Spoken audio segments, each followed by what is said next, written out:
Who doesn't love fresh, homemade, wood-fired pizza? Now, it's the beginning of November out here, so it's a little bit cold, but the beauty of these ovens are that you can cook a pizza any time of the year, and it'll always come out the same way. Today, I'm going to be talking to you through the best way to cook a pizza on this wood-fired pizza oven by Dellonda. The thing with wood-fired pizza ovens is it can require a little bit of patience to use. Once the oven's up to temperature, the actual cooking of the pizza is really quick. You can cook a lovely pizza in 60 seconds, 2 minutes, depending on your temperature. But it's the initial setup that just requires a little bit of patience to use. We've all got so used to pushing the button on an oven now, popping in a pizza, waiting 20 minutes, it's done, you haven't got to do anything. With wood-fired pizza oven, you're in control of the heat and you're in control of the fire, but that's the fun of it. It's such a great product to use with the family. You know, you can have friends round, those lovely evenings in the summer where you could just cook beautiful pizzas, and the results you get from wood-fired pizza, you just can't compare with a conventional oven. At Dellonda, we have 2 wood-fired pizza ovens in the range. We have this black version. We also have a stainless steel version as well. Both include a pizza peel, and you also get your corduroy stone in there, which is engineered to reach really high temperatures, creating that lovely crispy base on the bottom of your pizza. You also get, on both models, a smoking cap.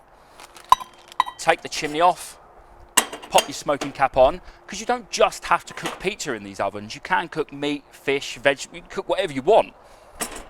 So we do give you a smoking cap as well, especially when you're cooking fish. You get that lovely smoky salmon.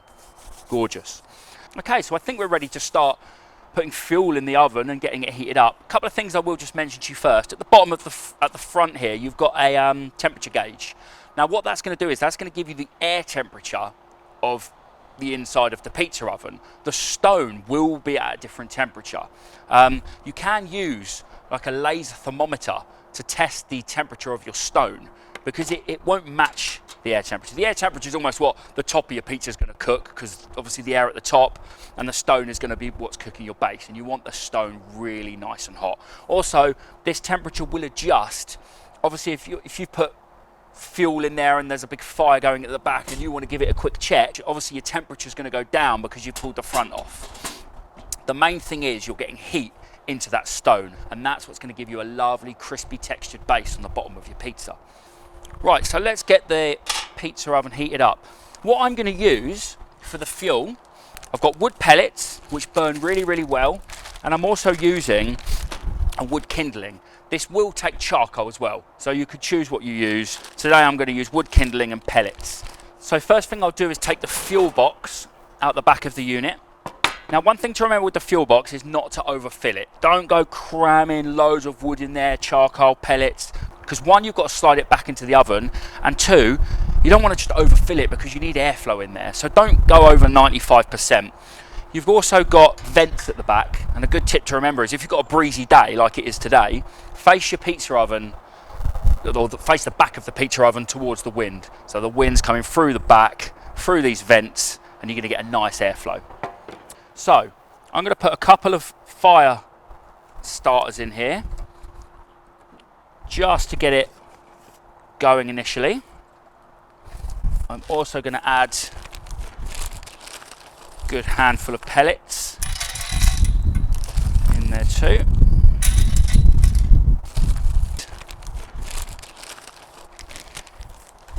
And then put some kindling in there as well.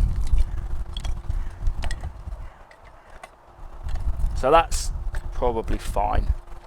So you don't want to overfill it. Initially you want to get your fire started back into the oven, and that's then where you can use your fuel feeder system.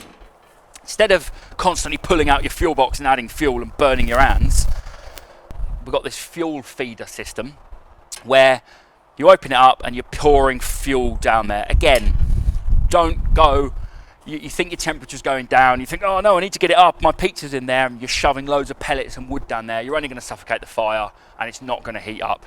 Just little and often. You just want to put little and often, keep it going all the time, and that's how you're going to maintain high temperature consistently.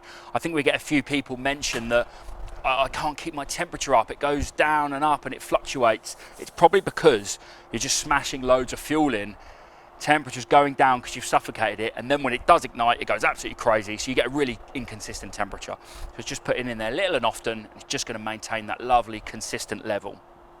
So that's fine in there for me. So what I'll do is get the blowgun out, and we'll just start the fire. Okay, so once that's started to take and you've got it alight, you can go back into the pizza oven, and now you just want to use this fuel feeder. You don't want to keep taking the fuel box out the back and filling it that way. Just little and often adding bits of fuel into sort of the hopper system, and if we open that up there, you can see it's burning really nicely. So it's going to take around 15-20 minutes to get it up to a nice temperature, and I'll show you shortly what the temperature of the stone is at. We'll put the laser gun on there and we'll show you. And what we're really looking for is sort of 400 plus on your stone. The air temperature is probably going to get to around 380, but it's the stone that you want nice and hot for that base. Been going a couple of minutes now, so I'm just going to open the back. It's burning nicely, but just add a couple of bits of wood in there. Don't want to go crazy. And then just a small handful of pellets, just to keep it going. And that's looking good. And while you're waiting for that to heat up, so you've got about 15 minutes before you get it to its ideal cooking temperature, you can start making your pizza. And this is where you can have a nice, good bit of fun. You can get the kids involved. Just put a bit of floury rolling pin. So I'm just going to be really simple for the purpose of the video. I'm just going to do a nice mozzarella pizza. So, but you can put what you want on there. You don't have to use fresh homemade dough. You can buy a pizza at the supermarket and just put it in there. But as I said, with dough, or even pre-made dough, but with dough you can get that really nice taste on the pizza peel. So stretch it out, and we're just gonna top up the pizza oven. Don't forget about that. Burning really nicely in there now. So the temperature's going up as well. Nice amount of sauce on there as well. So I'm just going to be simple with this one. Mozzarella on there. So you can go crazy, you can put what you want on there, but for me I just like a nice simple pizza. Give it another top up of wood pellets, but some really good flames coming out of there. I'll do a quick temperature check on here. So the temperature on the thermometer gauge on the pizza oven is sitting at sort of nearly 250. But if I measure the stone at the back here, it's looking at sort of 360. So it's definitely getting hotter. And I'll give it probably be about another 5 minutes and it'll probably be ready. You can see here if I open the door how the flames are almost like licking across the top of the pizza oven, and that's what you want. That's what's going to cook the top of the pizza. And so you might notice that temperature going down here. It's because I'm taking the door off, obviously, to show you how it's looking, but it doesn't affect the temperature of the stone inside. Give it one last temperature check. Okay, lovely. So we're at 400. So the pizza is ready to go in. Get your pizza, make sure it's moving around nicely on your pizza peel. You go straight in, flick of the wrist, and we're in. Now this is where you want to keep a close eye, because if you've got your stone really hot, it's not going to take long for your pizza to cook. But don't forget, once your pizza's in there, it doesn't mean you have to stop fueling your fire. If anything, that's the most important bit. Once your pizza's in, a lot of people go, oh, it's done now, I'm at my heat. Keep it going, keep it topped up, your fuel. You almost want to take the pizza a little bit too far, not burn it, but it's okay to have an edge that's a little bit crispy and crunchier than the other side, and all different textures around the pizza. And that's what makes a really good wood-fired pizza, is it's not consistent all the way around. Been in there about 45 seconds, so we're going to give it a quick turn. 180, there you go, it's lovely, cooked lovely on the edge there. Quick turn, back in, door back on, and wait another minute or so, it should be ready. Okay, we've been in there about a minute and a half, so I think we're ready to get it out. And look at that, a beautiful, gooey, cheesy, homemade wood-fired pizza. Every pizza you cook is going to be different. It's going to have a different texture. You might burn a couple, but it's fine, it's okay. You'll get used to it.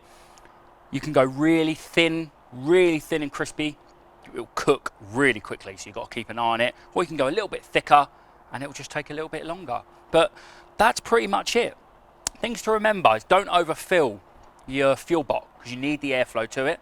Use the hopper system little and often. Don't smother it and put loads in there. You can take the chimney off and smoke fish, meat, you can roast vegetables in there. And the temperature on the front isn't the temperature of the stone. The temperature on the front gives you an indication of what the air temperature is inside. The stone will be hotter. So don't think, oh, my stone isn't getting to 400 degrees because it doesn't say it on here. Two different things. That's just telling you about the air temperature. I hope that's helped and given you sort of an idea and an overview of our wood-fired pizza ovens, how to maintain your temperature, how to put your fuel box in, you know, your stone temperature. If you do need any more help, you've got any questions, don't be afraid to contact our support team. We've got such a really good after-sales service with Dellonda. But hope that helps. Thanks. Oh, we've got to try some of this. Oh, that's lovely. Yeah, you've got to have some. It's absolutely delicious. Have some of this.